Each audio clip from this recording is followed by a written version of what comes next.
outra coisa, assim, meio... Não sei como é que você está de tempo também, pra gente encerrar. Você acabou de sair, imagina, num período muito curto de carreira, você escreveu para o Brainstorm 9, blá, blá, blá, blá, para vários canais, aí de repente você está agora num emprego. Sim, assim, são 10 anos sem carteira assinada. Uau! E agora eu você voltei, tem um emprego. Isso é um milagre, existir emprego hoje em dia, isso é um fenômeno, parabéns. Na verdade, eu achei assim, incrível mesmo. Como é que os caras te acharam? Eu achei os caras. Porra, você é foda. Vou contratar você. Na verdade, eu tava monitorando o que mais eu conseguiria fazer. Eu acho que quando você é um freelancer, você chega no teto muito rápido, vamos dizer assim. Tudo que você... O próximo passo é você abrir a sua própria publicação. Claro. Dentro do ramo de um freelancer. E eu queria saber o que mais dá pra fazer com isso que eu sei fazer, que é fazer a ponte, tornar coisas palatáveis. E eu tive uma conversa muito, muito boa com o Marcelo Coutinho. Nossa, saudoso, tô querendo ver se eu trago ele pra cá também. Gente boa pra cacete. Nossa, e o Marcelo Coutinho me deu um sacode e falou: Jaque, você acha que é só jornalismo que precisa de gente que saiba escrever e que saiba transformar coisas? Existem outros lugares que também podem usar a sua habilidade. Ele me deixou intrigado. Eu falei: e onde mais então que eu não pensei ainda? E eu comecei a expandir onde mais eu poderia usar essa mesma capacidade, que é basicamente contar qualquer coisa para qualquer tipo de público. Que é o que eu sei fazer também. Mesma coisa. E aí eu encontrei essa vaga da Canta, que é um grupo cheio de empresas que trabalham com inovação, com pesquisa, com tendências, que é uma coisa que eu brilho os olhinhos de ver. Claro, também adoro. E eles chegaram e falaram: já que a gente precisa transformar esse nosso conteúdo, eu não quero mais falar com o cliente, eu quero falar para a mídia, eu quero esclarecer para as pessoas de uma forma palatável, compreensível. Sabe, não sei se você se você já deve conhecer, mas a BBC tem uma série que chama Horizons. Você já viu a série Horizons da BBC? Eles têm até aplicativo. A história é a seguinte: a DuPont, que é um colosso, uma empresa colossal, que inventou tudo, fez tudo e tal. A DuPont banca, e é um tiozinho, feinho, gordinho, baixinho e tal, mas o cara também é um excelente repórter, um excelente comunicador, e ele viaja o mundo cobrindo o que tem de ponta, mas o que tem de ponta em genética, engenharia nuclear, energia. Meu, o programa é legal, um programa específico, até serve pode servir de referência, de inspiração para você. É um cara que transita por todas as frentes que estão acontecendo, faz um puta programa bacana, eles têm um aplicativo para você ver essa história. Então, assim, é um caminho legal. Vou procurar mesmo. Vou te passar, é bacana. É engraçado porque quando a Microsoft me chamou também, e aí, é legal você ter essa clareza a respeito de você mesmo, porque eu nunca tive muita clareza a respeito de mim. Ou pelo menos essa história que eu conto pra eu dormir, né? Velho truque. Mas antes de entrar na Microsoft, eu falei: eu sou um cara de projeto, eu sou um cara de produto, eu sou um cara de projeto, eu sou um cara de produto. Aí quando a Microsoft me chama, não era para nada disso. Era basicamente porque eu conseguia falar com pessoas diferentes. E eu falei: mas isso não é um trabalho, isso é o que eu faço respirando, eu converso com segurança, converso com taxista. Não, era um trabalho. E aí foram 3 anos de um excelente trabalho, em que aí eu fico numa certa sinuca, porque é uma posição que também depois não tem similar no mercado, e também se eu quiser voltar para a área mais técnica, que seria o meu passado mais técnico, também esse passado técnico já mudou um pouco. Então é minha vez de dar uma referência agora. Não sei se você teve a oportunidade de ver um vídeo do Ben Horowitz, que é daquela investidora, que ele deu uma... Sabe aquela palestra, não palestra exatamente, mas a mensagem que eles dão para os estudantes que se formam? Sei, que nem do Steve Jobs, Connecting the Dots. Isso, só que ele fez uma dessa para os formandos da Universidade de Columbia. E uma das coisas que ele disse, e eu... Vira e mexe, eu tô assistindo esse vídeo novo, é razoavelmente recente, mas eu assisto de novo porque ele fala que você não deveria fazer o que você ama, você deveria fazer o que você faz bem. E eu falei: então me conta mais. E a argumentação dele é assim: às vezes você ama cantar, mas você é um péssimo cantor. Mas tem outra coisa que você faz muito bem. E será que você não pode ser feliz? Porque, assim, do ambiente que eu venho, do que a gente ouve, você tem que fazer o que você ama, porque pra ser bem sucedido, você tem que fazer a coisa que te apaixona. Isso também foi uma merda. Mas será que você não consegue ser super feliz de ser bem sucedido? E essa é a provocação que ele faz. Será que você fazer alguma coisa que você sabe que você faz bem, não é melhor de fazer alguma coisa que você sabe que você ama? E eu acho que aos poucos eu comecei a olhar o que eu faço, do tipo, que eu sei fazer bem. Lógico que eu gosto de fazer, mas não adianta nada eu falar pra você, eu adoro ler livros e não sei das coisas, porque eu não tenho uma leitura dinâmica, eu não leio rápido, eu demoro, eu gosto de digerir o livro. Então, isso é uma coisa que eu amo fazer, mas não é o que eu faço melhor, não é o que eu faço bem, o que eu faço melhor é outra coisa. E ele fala muito sobre você conseguir ajudar ou mudar a sociedade pelo que você faz bem e não pelas coisas que você ama fazer. Sabe que isso é um puta ponto interessante. Uma vez, mais ou menos nessa linha, eu vi um cara fazer um discurso também em cima da diferença entre trabalho e obra. Se tem alguma coisa que você acha que é a sua obra, por assim dizer, a obra, você está... Então tá legal. Obra é uma coisa, trabalho é outra coisa. Então, trabalho é uma coisa que faz bem feito, que te remunera, etc, etc, etc. Misturar isso com a sua realização mais íntima, do seu desejo mais profundo, da sua estrutura como ser humano, pode ser complicado. Talvez seja mais ou menos nessa linha. Eu me degladiei muito com essa ideia isso é o que eu amo fazer, isso é o que eu gosto de fazer. E eu comecei a tentar pensar em outros jeitos de combinar as duas coisas. Quer dizer, tem uma coisa que eu sei fazer bem e tem uma coisa que eu amo fazer. Eu amo ler notícias, eu amo estar informada, eu amo estar atrás das coisas. E o que eu posso fazer com o que eu amo? E aí eu criei Interwebs, falei, vamos inventar assuntos. Eu tinha acabado de voltar de uma viagem para São Francisco que... Como é que foi? O que você achou? É outra cultura, é outro mundo. É outro planeta, não é? É outra coisa, é um lugar onde você é convidado a falhar. Imagina, no Brasil você falhar, você é pessoa horrível. E lá não, é bom falhar, porque você não vai falhar de novo. Você faliu uma empresa, que ótimo, você não vai falhar a minha. E no Brasil, você falhou uma empresa longe da minha empresa, que é mal olhado, uma sorte. E eu voltei de lá assim, então eu quero fazer coisas, mesmo que elas não deem certo, mesmo se não der certo eu vou ter uma boa história para contar, eu vou ter a experiência de contar. E aí eu quis testar o Patreon, que é o modelo de assinatura. Que eu também estou testando. Que você também está testando. E o que eu posso fazer com isso, sabe? Isso é o que eu gosto de fazer. Não significa que eu faça bem, mas eu gosto de conhecer uma nova ferramenta, que te alimenta, de testar. Né? Isso te alimenta. E isso te deixa feliz de fazer, mas dá mais energia. Isso não paga contas, isso não te mantém, enfim. E tentar buscar usar o que eu sei fazer de melhor para fazer alguma coisa. Para sustentar a história. De melhor. Então, lógico que é um jeito completamente diferente de brincar com a minha carreira, vamos dizer assim, porque... Continua, tá tocando. É outro jeito de pensar. Eu acho que a minha geração foi muito alimentada por você deveria fazer o que você gosta de fazer. Eu lembro de estar numa sinuca do tipo assim, eu preciso escolher alguma coisa, eu não sei o que eu escolho. E os meus pais falarem, o que você escolher, a gente vai apoiar. É desesperador. Não, eu quero que vocês me ajudem a escolher. Eu não quero que vocês me apoiem em qualquer circunstância. Por isso que eu te perguntei aquela história do teu filho. Eu não quero que você me apoie em qualquer circunstância. Eu quero que vocês me ajudem a encontrar um norte, que vocês digam alguma coisa da experiência de vocês e meus pais. Não, você vai ser bem sucedido no que você fizer. E aquilo te cria um desespero interno, porque se você não é bem sucedido, significa que você não se esforçou o suficiente, que você... como é que você vai saber, não é bem assim. Caraca, Tem uma série de outros fatores que você não controla, sorte, fator social, crise econômica, oferta de mercado, interesse, enfim, N coisas que você não tem como mexer. Você tem que navegar por isso. Então, por isso que às vezes eu me sinto meio velha, que agora eu falo, caramba, eu consigo olhar para trás. Uau! Que legal, mas que legal. Eu acho que isso é uma das coisas que faz a diferença. Esse é um ponto engraçado, porque para mim tinha uma coisa curiosa, que era o seguinte, eu não tinha a menor ideia do que eu era capaz. Acabou, não tinha. Eu tinha uma vaga intuição. Então, o que eu tenho feito até hoje, a história toda é essa, é me jogar e ver se aquilo eu consigo fazer direito ou não, e se dá certo ou não. Mas nunca teve assim um chamado, um calling, né? Tipo, nasci médico. Não nasci médico porra nenhuma. Talvez seja mais fácil quando você tem esse call, assim, né? Você fala, nossa, eu sei o que eu quero ser. Porque eu me degladiava muito, eu sabia o que eu gostaria de fazer, mas eu não sabia como é que chamava isso. E eu acho que é uma coisa que a gente vai ter daqui pra frente, muitas vezes, que você sabe que você gosta de fazer alguma coisa, mas você não sabe o nome que se dá pra essa profissão hoje.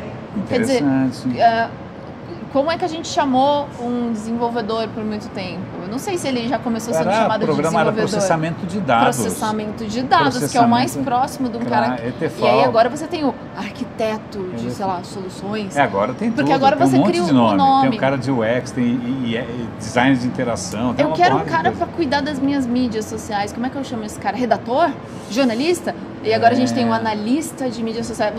Esse cargo é criado depois que a necessidade já se apresentou. Então, para as novas gerações, digamos assim, vai ser um desafio ainda maior, porque o que você acha que você pode ser piloto de drone? Mas sabe mas tem uma coisa aqui que é interessante, que a gente tocou muito rápido nessa história eu fico surpreso de que a geração dos teus pais, que deve ser... Quantos anos estão teus pais? Por volta de 50. A minha idade, que engraçado, que vou ficar deprimido, mas já volto. Mas então, porque a geração dos meus pais, que tem 70, 80, eles tinham essa coisa meio anos 70, né? Você tem que ser feliz, você tem que fazer uma coisa meio era de aquários, assim, que qualquer coisa que você fizer... E absolutamente não me preparando, agora é muito pessoal essa história, para o país que a gente vive, que não é assim. Você não pode querer, eu quero fazer biblioteconomia. Não. É que tem também uma outra história que eu acho que é o próprio background das famílias. A minha família é uma família de pessoas que se refugiaram de guerra, de pós-guerra. Então, você tem esse medo de que se você arriscar em alguma coisa muito inovadora, você pode ficar sem comer amanhã. Então, você não pode perder de vista que você tem que se manter. Então, eu lembro que os meus pais tinham isso do vai ser feliz, só que presta atenção, você vai conseguir pagar as contas. Tipo, tá tudo bem, você tem que fazer o que você gosta, mas como é que você pretende fazer isso, dar dinheiro? Tipo, cara, eu tenho que achar duas soluções. Uma que eu quero fazer porque eu gosto e outra que fazer isso me sustentar. Então acho que você já teve uma coisa mais pragmática do que a minha. A minha foi mais romântica, porque tinha aquela coisa nos 60, 70, era mais romântica. Era meio que, ela dá linha pra pipa, mas volta, você tá na cabeça, então dá linha pra pipa. Bom. Não, porque isso é uma coisa curiosa, e aí fica uma questão que eu tenho falado muito com o pessoal da minha geração agora, né? E tem muita gente desorientada porque todo o seu modelo mental de sucesso, carreira, estabilidade e tal, foi jogado por terra. Então você não tem mais aquela história de ficar 20 anos numa empresa e se aposentar. Morreu, né? Ou então você vai se considerar um cara bem sucedido se tiver uma secretária peituda e um carro importado. Também não. Então, mas você a gente percebe perdido também, porque a gente não tem esse norte do que é ser bem sucedido. Ser bem sucedido é ter like, é ter follower. Porque não tem mais a secretária, não tem mais a empresa, não tem mais o cargo. Onde é que ficou? Acho que ambos estão perdidos, porque um perdeu a sua métrica de sucesso e o outro não acha a sua métrica de sucesso. Mas o que eu percebo em quem está tendo que contratar e lidar com essa geração mais nova é contar que os caras não compram mais aquelas mentiras de antes, do tipo, não, fica aqui porque você vai ter uma carreira daqui a 10 anos. O cara, caguei, eu quero ser tipo feliz agora, tem que fazer sentido, se não fizer sentido, tem uma expectativa um pouco mais imediatista, um pouco mais hedonista com relação a qualquer coisa e menos materialista, mais no sentido, é o que eu tenho ouvido, eu não estou contratando ninguém, Deus me livre, mas o que eu percebo é que talvez essa moçada, aí tem a história de economia de compartilhamento, tem a história de ser um pouco mais despojada e tal. A gente está numa fase, eu acho, né? Talvez eu não sei se existia isso com tanta facilidade antes de eu poder de repente falar assim, quero alugar um castelo por um dia, porque eu jamais vou poder comprar um castelo, mas eu posso passar uma noite em um e... Não tinha. Você criar essa ideia a experiência vale mais, mas a gente ainda gostaria muito de poder comprar um castelo. A gente só não pode.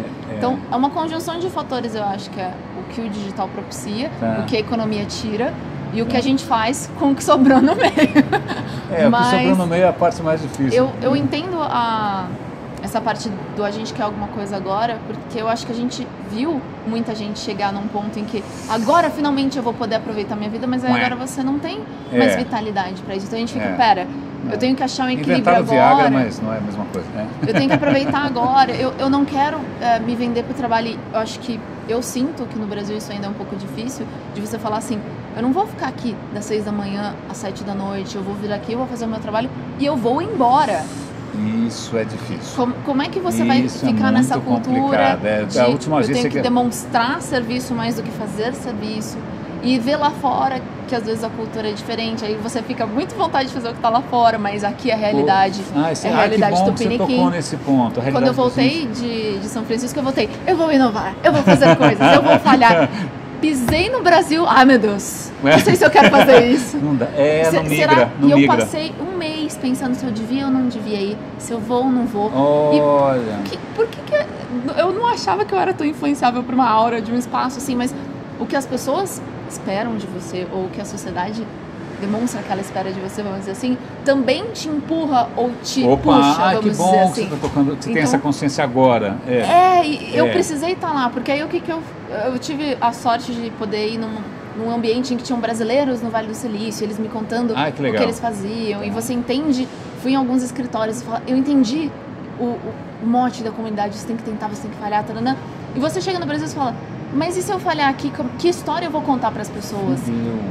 E como é que eu vou justificar que eu testei um Patreon e não deu certo? E você tem que ter uma consciência muito grande do que você está fazendo. Eu precisei chegar num ponto e falar assim, até esse dia eu tenho que decidir se eu vou ou não fazer. E pronto, agora eu vou fazer.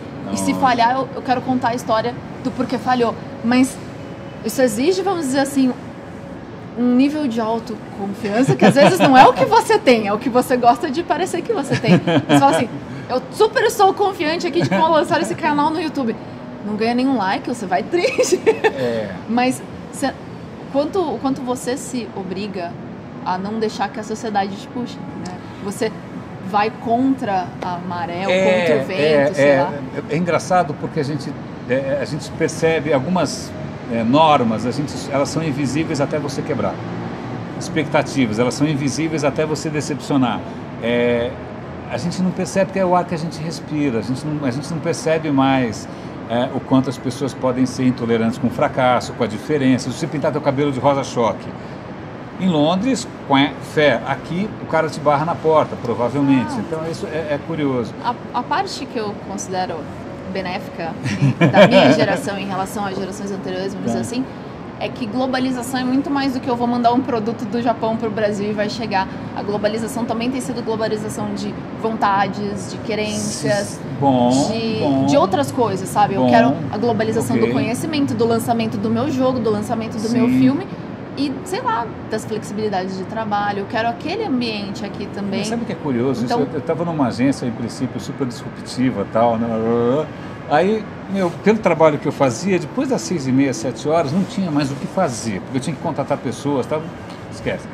Aí eu lembro que um dia, 7 horas, eu falei, quer saber, eu vou embora, quero namorar. Vou namorar e vamos namorar.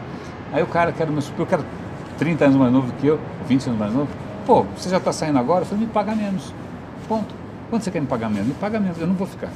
Né? Aí eu achei engraçado, eu 20 anos mais velho que o cara, e o cara com uma postura de chefe de repartição, né? Porque não é muito tanto pela idade quanto pelo... E era uma agência, give me a break, né? Na verdade, a gente romantiza um pouco às vezes. Aliás, é uma coisa que é difícil, eu acho que cria-se algumas expectativas, alguns mitos meio românticos com relação, quando o cara vai para o mercado, não é bem assim. Tem o puff colorido, mas se você for no Google agora, quantas pessoas estão jogando pebolim? Quantas pessoas estão sentadas num puff colorido e que não são visitantes? Né? O ambiente tem aquela aura, mas no dia a dia é uma pressão danada, né? Você vai começar a perceber agora isso que a senhora estava... E é muito diferente. Eu acho que eu queria mesmo essa experiência de alguma coisa que eu não tinha visto antes, porque trabalhar como freelancer e explicar para as pessoas que você trabalha, que você não fica de pijama o dia inteiro, e sentir que você sente falta de ver gente de vez em quando. Isso, eu acho que eu cheguei num ponto em que eu já entendo o que é bom pra mim. Eu acho que cada um tem o seu bom pra você. E pra mim o bom é o meio termo. Eu gosto de ver gente, eu gosto de conversar, eu gosto de reunião, mas eu também gosto do meu momento de paz e silêncio pra produzir. São José. Às vezes não exatamente pra São José, porque eu acho que as pessoas ainda acham que São José é São José do Rio Preto, sabe? Tipo, a 4 horas de distância de São Paulo. Meus pais são de São José do Rio Preto. E São José do Rio Preto é longe de São Paulo. Mas São José dos Campos é aqui do lado. E eu poderia estar em São Paulo que fosse, mas eu preciso estar fora do ambiente de escritório onde todo mundo fala, onde todo mundo te interrompe, porque você quer concentrar, tem uma hora que você quer focar. E o trabalho do freelancer, ele é 100% focado. Então, às vezes, você quer conversar. Eu sentia falta do meu ambiente de faculdade, que eu encontrava com as pessoas e tinha ideias, e de repente eu estava ali sozinha. Eu não tinha ideia sozinha. Sabe que é uma coisa não conseguia desenvolver aquilo. Agências, isso é uma coisa... Hoje está conversando com esse cara que também, velha guarda, até mais velho do que eu. Agências eram ambientes efervescentes. Fala, zona, bagunça, briga, levanta, senta na mesa do outro. Cara, você vai hoje numa agência, é repartição, os caras estão com fone de ouvido e fechados assim. Isso foi uma mudança, eu estranhei muitíssimo. Eu falei, cara, ninguém conversa nessa história. Será que isso não tem a ver com os modelos que foram impostos, né? Eu fico imaginando que o ambiente de colaboração, você tem que conversar, mas quando você precisa trabalhar, você não quer que ninguém te atormente. Pode ser. Por que você precisa estar na sua cadeira, no seu escritório? Mas eu lembro que, assim, talvez eu sinta saudade, às vezes, de umas coisas. Eu trabalhei em redação de jornal. Era uma puta zona, era um caos. Nem sei como é que o redator conseguia escrever o que tinha que escrever, porque o cara tinha que ter um fone de ouvido mental. Né? Mas hoje não, hoje o cara efetivamente põe um fone gigante e tal. Tiago, estou preocupado com o teu tempo. Como é que você está? Você tem mais alguma pergunta? Você quer fazer um ping-pong? Não, eu já abri meu coração, falei o que eu devia. Assim, vou agora abrir mais o coração de novo. Assim. Tem uma coisa que é legal, que acho que a primeira vez que eu encontrei contigo pessoalmente foi lá na FAAP. Foi. Né?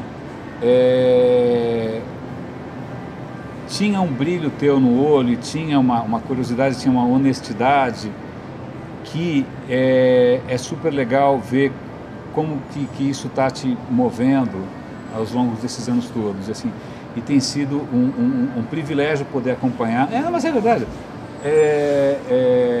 a tua carreira, o teu trabalho, a tua integridade e tal, e é muito legal, assim, de uma certa maneira eu queria muito falar com você também, para por osmose, pegar um pouco dessa fé, né? Né? Desse otimismo que você tem e que, que tua marca registrada, puta, eu tenho super boa sorte nesse trabalho novo. Obrigada. Adorei. Mas também eu acho que eu tenho que fazer aqui o meu agradecimento, não falo nada, eu falo demais. Se não fosse pelas pessoas que se dispõem a conversar comigo, assim, eu posso ter todo o ânimo que eu quiser, mas eu preciso de uma fonte de conhecimento, eu preciso de alguém que possa me mostrar algo que eu ainda não vi.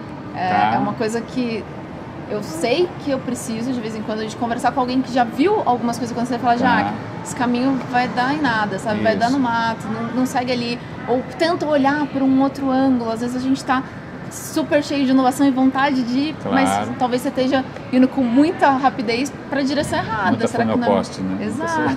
Então, são pessoas como você, como o Coutinho, que quando eu cheguei super novata com o meu iPod, um tripé na mão, posso gravar um vídeo com você, que eu não sei se vai dar certo, não sei se o áudio vai ficar bom.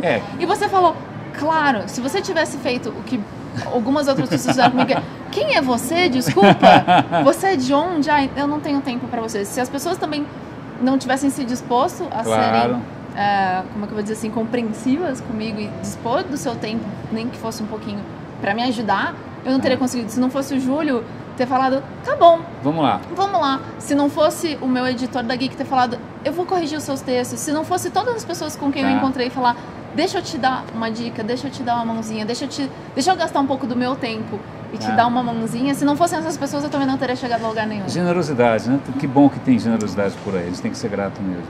Muito obrigado, moça. Adorei. Prazer estar aqui. Desligar essa zona toda agora.